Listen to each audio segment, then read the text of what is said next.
اللہ تعالیٰ نے اپنے علم سے فرشتوں سے کہا کہ اب میں جو جو لکھ دوں کہ ذریعہ ہاشمی اور اس کے بیٹے کے بیٹے کے بیٹے کے بیٹے کے بیٹے یہ کیا کریں گے، یہ لکھ کے لوح محفوظ میں رکھ دو، اس کو کہتے ہیں مقدر۔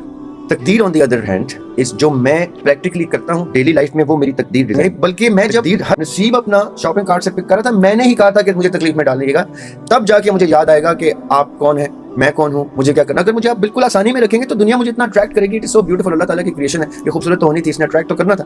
میں اتنا ڈسٹریکٹ ہو جاؤں گا کہ میں آخرت بھول جاؤں گا، اس لیے میں نے اپنے پورے سفر کی مشکلیں لکھ کے دی تھیں میثاق میں کہ مجھے یہ چیزیں چاہیے، کیونکہ میں اپنے آپ کو جانتا ہوں کہ میں اللہ تعالیٰ کی رضا اور اللہ تعالیٰ کی مرضی کا فرق آئیڈینٹیفائی کرنا ضروری ہے۔ اگر تو مقدر میں یہ پہلے سے لکھ لیا گیا ہے کہ کس نے کیا کام کرنا ہے، تو پھر جنت اور دوزخ کا کیا کانسیپٹ ہے؟ ہم جب چھوٹے سے تھے نا تو اسکول میں مجھے آپ کی بات سے یاد آ گیا، تو ہم نے ایک ٹرک سیکھی تھی۔ اس میں کیا تھا کہ میں آپ سے کچھ سوال پوچھتا ہوں کہ آپ کوئی نمبر سوچیں، آپ وہ نمبر سوچتے ہیں، پھر میں کہتا ہوں اچھا اس میں یہ ایڈ اتنے میرے ایڈ کر دیں، اس میں یہ کر دیں، اس میں سے مائنس یہ کر دیں۔ یہ ٹرک مجھے بھی یاد آ گئی ہے۔ اور پھر ہم کہتے ہیں کہ جی آپ نے یہ سوچا، تو آپ کہتے تھے، دوسرا کہتا تھا کہ آپ کو کیسے پتا؟ اللہ تعالیٰ کو بھی اپنے علم سے سب کچھ معلوم ہے کہ اب کیا کیا ہوگا۔ اللہ تعالیٰ کے علم کی کوئی لمٹ ہی نہیں ہے، ہم لمیٹڈ علم۔ اب اٹس لائک میرا 5 سال کا بچہ مجھ سے کوئی سوال پوچھتا ہے جو مجھے 15 سال کی عمر میں پتہ چل گئے تھے، اور میں اس کو جواب دیتا ہوں، پھر وہ کچھ پوچھتا ہے، پھر میں جواب دیتا ہوں، تو وہ کہتا ہے آپ کو یہ سب کچھ کیسے پتا ہے؟ تو میں اسے کہتا ہوں بیٹے جب آپ بڑے ہو جائیں گے میری عمر میں تو شاید آپ کو مجھ سے بھی زیادہ پتا ہو۔ اللہ تعالیٰ اتنے بڑے ہیں کہ ان کو وہ سب کچھ پتا ہے جو انسان شاید 10 یا 7 دفعہ آ کے بھی دنیا میں نہیں جان سکتا، جو 70 دفعہ آ کے بھی نہیں جان سکتا، جو اللہ تعالیٰ جانتے ہیں۔ تو اللہ تعالیٰ نے اپنے علم سے فرشتوں سے کہا کہ اب میں جو جو لکھ دوں کہ ذریعہ ہاشمی اور اس کی بیٹے کے بیٹے کے بیٹے کے بیٹے کے بیٹے یہ کیا کریں گے، یہ لکھ کے لوح محفوظ میں رکھ دو، اس کو کہتے ہیں مقدر۔ تقدیر آن دی ادر ہینڈ اس جو میں پریکٹیکلی کرتا ہوں ڈیلی لائف میں، وہ میری تقدیر ڈیزائن ہوتی ہے۔ تقدیر ہر وقت چینج ہو سکتی ہے، دعا سے بھی بدل جاتی ہے، یہ آپ نے سنا ہوگا کامنلی، میرے فیصلوں سے بدل جاتی ہے، میری سوچ سے میرے سرکمسٹینسز سے بدل جاتی ہے، حادثات سے بدل جاتی ہے، یہ تقدیر ہے۔ مقدر میں وہ بدلی ہوئی فائنل ایونچول چینجز اللہ تعالیٰ اپنے علم سے لکھ چکے ہیں کہ یہ جائے گا، اس کا فلاں جگہ ایکسیڈنٹ ہوگا جس سے اس کی زندگی بدل جائے گی، ادھر کوئی اس کے لیے دعا کرے گا اس کی تقدیر بدل جائے گی۔ وہ اینڈ ریزلٹ مقدر میں یہ تک لکھا ہوتا ہے کس کا دعا سے کیا بدلا، کس کا ایکسیڈنٹ سے کیا بدلا، کس کا انسیڈنٹ سے کیا بدلا۔ وہ مقدر از دی ایونچوالٹی which is God's knowledge, that is why وہ پہلے سے لوح محفوظ میں لکھ دیا گیا۔ اب جب انسان وہ کرتا جاتا ہے تو اس کے ساتھ اس کے علم میں، کیونکہ ہمیں تو اگلے پل کا نہیں پتا، ہم اتنے لا علم ہیں آگے کے لیے۔ ہوتے ہیں ایسے لوگ بھی جو آگے کی فورکاسٹ بھی بتا دیتے ہیں، محکمہ موسمیات موسم کی فورکاسٹ بتا دیتا ہے۔ محکمہ موسمیات کیا کوئی خدا نہ خاصہ اس کو مقدر کا اختیار آ گیا ہے، تقدیر کا آ گیا ہے؟ اس کی فورکاسٹ کیلکولیٹڈ assumptions کے اوپر اپنے گیجٹس کے مطابق وہ دیکھتا ہے کہ ویدر کے چینجز کیا ہیں، تو وہ پہلے سے بتا دیتا ہے کہ فلاں تاریخ کو اتنے بجے بارش شروع ہو جائے گی، فلاں تاریخ کو وہ دن جو ہے اس برائٹ سنی ڈے ہوگا۔ اگر ہم محکمہ موسمیات کو سمجھ سکتے ہیں کہ اس کو کیسے پتا ہے، تو ہم اللہ تعالیٰ کو کیوں نہیں سمجھ سکتے کہ ان کو تو بہت کچھ ہی پتا ہونا چاہیے، وہ تو رب ہے۔ It's that simple. مقدر is something that of God's knowledge، تقدیر از something that we practically generate۔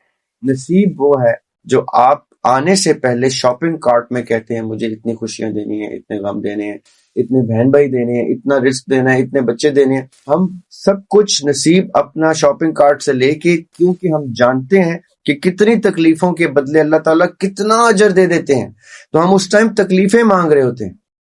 ہم اس ٹائم اللہ تعالیٰ سے یہ نہیں کہہ رہے ہوتے کہ ہمیں آسان رستہ دیں، ہم اس ٹائم کہہ رہے ہوتے ہیں ہمیں مشکل سے مشکل رستہ دیں، کیونکہ ادھر عالم ارواح کی جو سینس ہے، جو آپ کی نالج ہے، وہ اتنا وسیع ہے کہ آپ ورسٹ کیس سینیریو دنیا کا چنتے ہیں، کیونکہ آپ کو پتا ہے کہ بیسٹ کیس سینیریو جنریٹ ہوتا ہے اپوزٹ آخرت میں۔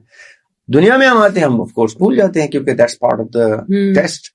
تو پھر ہم کہتے ہیں کہ مجھے ہی کیوں مشکلیں ملتی ہیں، مجھے ہی کیوں مصیبتیں ملتی ہیں، جبکہ آپ کا اپنا آپ ہنستا ہوگا اوپر سے دیکھ کے کہ بیوقوف، میں نے اور ہم نے مل کے یہ ڈیزائن کیا تھا کہ ہم تکلیفیں لیں گے، تب جا کے ہمیں جنت ملے گی۔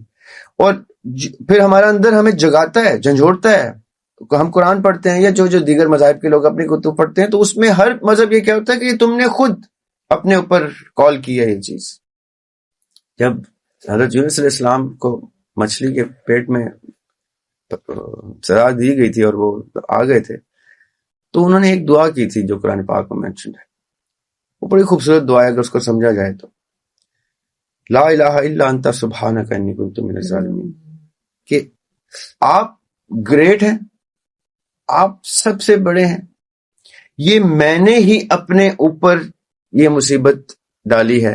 اس کا مطلب یہ نہیں کہ خالی میں نے اپنی دنیا میں حرکات و سکنات ایسی تھیں کہ مجھے کوئی مشکل پریشانی آئی، بلکہ میں جب نصیب اپنا شاپنگ کارٹ سے پک کر رہا تھا، میں نے ہی کہا تھا کہ مجھے تکلیف میں ڈالیے گا.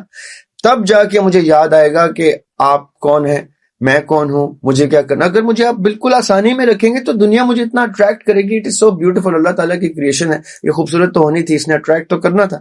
میں اتنا ڈسٹریکٹ ہو جاؤں گا کہ میں آخرت بھول جاؤں گا. اس لیے میں نے اپنی پورے سفر کی مشکلیں لکھ کے دی تھیں میثاق میں کہ مجھے یہ چیزیں چاہیے، کیونکہ میں اپنے آپ کو جانتا ہوں کہ میں بھٹک سکتا ہوں. تو مجھے رستے سے جب میں بھٹکنے لگوں مجھے مشکل دے دینی ہے.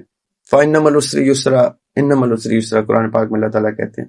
اور ہر مشکل کے بعد آسانی ہے، ہر مشکل کے بعد آسانی.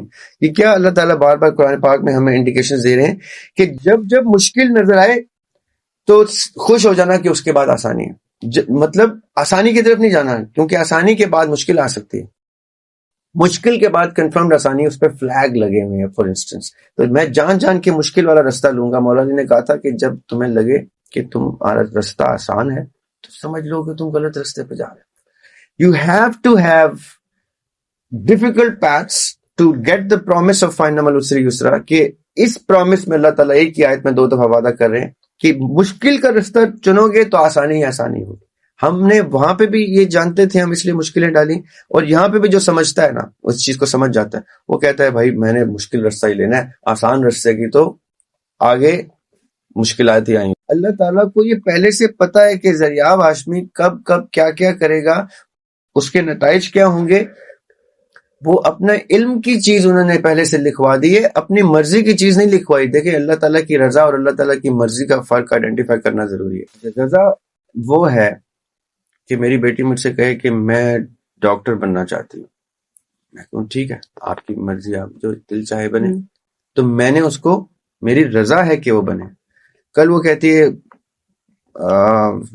پری میڈیکل میں آ کے کہ فرسٹ ایئر میں کہ میں انجینئر بننا چاہتی ہوں. میں کہتا ہوں اچھا بنے. اب مرضی اس کی چل رہی ہے، رضامندی میری چل رہی ہے. میری رضامندی یہ ہے کہ وہ واٹ ایور شی اور ہی وانٹس ٹو ڈو میں وہ ہونے دوں، رائٹ. اور میری مرضی کیا ہے کہ میں کہوں نہیں یہ تو تم نے نہیں بننا یا یہ تم نہیں کرو گی. جہاں میری انٹرونشن آ رہی ہے وہ میری مرضی ہے، جہاں میرا اپروول آ رہا ہے وہ میری رضا ہے. اللہ تعالیٰ نے جب اپروول دے دیا کہ اب میں نے دنیا کا سسٹم شروع کر دیا، جب قومیں پلٹی ہیں، اللہ نے عذاب نازل کیے ہیں، تب پتہ چلا ہے کہ یہ انٹرونشن آئی ہے. ورنہ اس سے پہلے تک گناہ کا اس لیول کا عروج چلتا جاتا اور ایک ٹائم پہ اللہ تعالیٰ کہتے اب میں یہ نہیں ہونے دیتا اور قوم کو سزا دیتے. تو جب وہ چلنے دے رہے ہیں وہ رضا ہے، جب وہ انٹروین کر کے اس کو روک رہے ہیں تو وہ مرضی ہے. اب یہ میں نے کیوں بتایا کہ اللہ تعالیٰ نے ہم سب کو اختیار دیا ہے. دیکھیں اگر میرے پاس اختیار نہیں ہوگا تو میری اکاؤنٹیبلٹی نہیں ہو سکتی. میں آپ کے اسٹوڈیو میں آیا ہوں، آپ کہیں اس کو آپ چھو نہیں سکتے، یہ نہیں کر سکتے، وہ نہیں کر سکتے، یہ ٹیکنیکل چیزیں ہل جائے گی. تو اب مجھے آپ نے لمیٹیشنز ڈال دی. کیا میں کر سکتا ہوں میں آپ سے پوچھتا ہوں، آپ بتاتے ہیں. لیکن اب میں جو کچھ بھی کروں گا آپ اور آپ کے پروڈیوسرز اس کی اکاؤنٹیبلٹی کریں گے کہ یار یہ ذریعہ نے کچھ جملے ایسے کہہ دیے ہیں جو پبلکلی نہیں کہنے چاہیے یا آفینسو ہو سکتے ہیں یا کوئی کسی کو برا لگ سکتا ہے، تو وہ اس کو ایڈٹ کریں گے. یہ میرے اختیار کی اکاؤنٹیبلٹی کر رہے ہیں وہ. اگر میرا اختیار نہیں ہوگا، میرے سامنے اسکرپٹ لکھا ہوگا اور میں اسکرپٹ پڑھے جاؤں گا تو اکاؤنٹیبلٹی زیرو ہے. میں نے تو وہ کیا جی جو آپ نے لکھ کے دیا تھا، تو سزا بھی پھر آپ کو نعوذ باللہ ہونی چاہیے جس نے اسکرپٹ لکھا. ہمارا اسکرپٹ ہم خود لکھتے ہیں، اس لیے ہم سے پوچھ ہوگی. جو چیزیں اب چاند گھوم رہا ہے، مارس تباہ ہو جاتا ہے آج، تو اس کی پوچھ ہم سے نہیں ہوگی کیونکہ وہ پری ڈیسٹنڈ چیزیں اللہ کے اختیار کی ہیں. جو چیزیں جس سے میرا اختیار وابستہ ہے وہ اس کی اکاؤنٹیبلٹی مجھ سے ہی وابستہ ہے. اس کی میرے تھوڑی سی کمپلیکیٹ ہو جائے گی بات. یہ ضرور ہو سکتا ہے کہ میں اپنے بچوں کی عادتیں کچھ ایسی کر دوں جن سے آگے چل کے ان کی جنریشنز میں کچھ ایسے وہ ایکٹس کریں جس کے ریپریکیشنز پوری دنیا پہ امپیکٹ کرتے ہیں. پھر مجھ سے بھی اکاؤنٹیبلٹی کہ تم نے ایسی کیا چیزیں سکھائی تھیں جس سے اس نے اتنی خراب چیزیں کی, یا کتنی اچھی چیزیں سکھائی تھیں کہ اس نے دنیا پہ کتنا اچھا امپیکٹ کیا, اس کا بھی اجر, جس کو صدقہ جاریہ کہتے ہیں. جس طرح صدقہ جاریہ گڈ کا ہوتا ہے اس طرح بیڈ کا بھی ہوتا ہے. اسی لیے ہم کہتے ہیں اپنے بچوں میں وہ چیزیں انکلکیٹ کریں جو ان کی توسط سے دنیا پہ پازیٹیو امپیکٹ لے کے آئیں, کیونکہ اس کا اجر بدلہ گناہ کی صورت میں یا ثواب کی صورت میں آپ کو آپ کے مرنے کے بعد بھی ملتا ہے. Because it is your teaching that has caused this damage or this good. So you have to get the return of the اختیار that you used. Free will کا مطلب ہی یہ ہے, دیکھیں جیسے ابلیس نے free will استعمال کی تھی تو کہا تھا نا کہ میں نہیں جھکتا. free will تھی نا, free will فرشتوں کے پاس بھی تھی, وہ بھی چاہتے تو نہ جھکتے. انہوں نے free will سرنڈر کی کہ اللہ تعالیٰ کا حکم آ گیا ہم جھکیں گے, ہمیں اس چیز سے کوئی کنسرن نہیں ہے کہ آدم کو سجدہ کر رہے ہیں, اس کے اندر روح کو سجدہ کریں, کس کو کر رہے ہیں, اللہ کا حکم آ گیا پہلے سجدہ کریں گے, بعد میں ڈسکس کر لیں گے. لمحی آپ نے سجدہ تو حکم تو دے دیا, ہم نے تعمیل بھی کی, اس میں کیا حکمت تھی ہم پوچھ سکتے. ابلیس نے وہ پہلے کر دیا ہوتا سجدہ اور بعد میں حکمت پوچھ لی ہوتی اور اپنے کوئی سپیریورٹی کی آرگیومنٹ بھی اسٹیبلش کر لیتا تو اس کو سزا نہ ملتی. اس نے اپنے اختیار کا استعمال تکبر کی صورت میں کیا اور اللہ تعالیٰ کے حکم کی عدولی کی. دیٹ از ویئر ہز اختیار makes him accountable. Free will makes him accountable. اگر میرے سے میرا فری ول چھین لیا جائے گا تو مجھ سے میری اکاؤنٹیبلٹی اور حساب کتاب بھی نہیں ہو سکتا. اس لیے یہ تصور غلط ہے کہ کوئی چیز پری ڈیسٹینڈ ہے. اگر کوئی شخص مانتا ہے کہ پری ڈیسٹینڈ ہے تو وہ پھر سارا کا سارا بلیم نعوذ باللہ اللہ تعالیٰ پہ اور ان کی لکھے ہوئے مقدر, ان کے بتائی ہوئی چیزیں ان کی مرضی کے اوپر ڈال دیتے ہیں. اس لیے ہم لاجکلی یہ چیز سمجھنی چاہیے ہمیں کہ ہماری فری ول ہی ہماری اکاؤنٹیبلٹی کی وجہ